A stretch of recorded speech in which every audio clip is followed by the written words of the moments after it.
you enter the National Western Stockyards down where my finger's pointing down on the corner of 47th and what used to be called Packing House Road, today is known as National Western Drive. And the first packing plant that was there was Pepper Packing, which is a local Denver firm. Interestingly, almost all the former packing plants in Denver now are parking lots for the National Western. So they have the parking lots named by the plant that was there. So the first parking lot is the Pepper lot. When you come up the road, then there's another big parking lot, and that was the Swift packing plant. It was a 9-story building located there. And then the next two items are the Hog Market, which is the scallop-roofed buildings, and then the square cement building was the sheep market, where sheep were bought and sold, and they were walked on a ramp across the Platte River, which forms the boundary of the west side of the National Western grounds.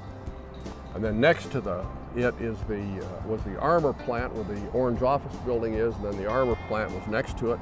And the way the Stockyards was laid out is that we're on one catwalk, which is the only remaining one, but it used to be bisected by catwalks all over the place, and they weren't made with chain link fences and cement floors like this one, but they were wood and they were rickety and they shook, and you got splinters if you put your hands and arms on the rails.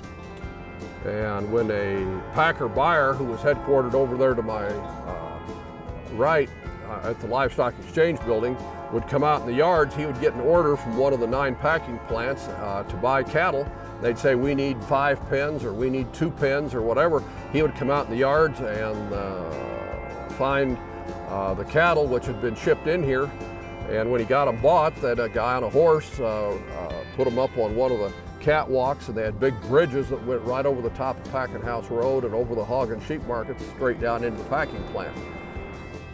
Denver was about the 3rd biggest one in its heyday, up through probably the 40s and maybe the early 50s. There came up by the time of the late 50s a great deal of